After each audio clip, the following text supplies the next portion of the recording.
مقدمة عن الله. من خلقك؟ خلقني الله. أين الله؟ الله في كل مكان.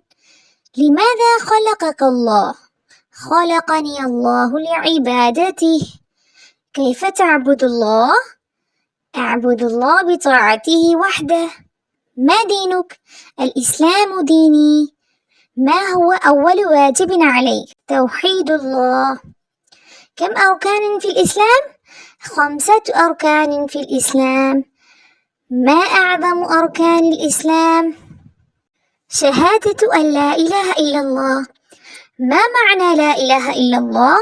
لا معبود حقا إلا الله. ما معنى الله إلهنا؟ معبودنا وحده. ما معنى الله ربنا؟ خالقنا ورازقنا وحده.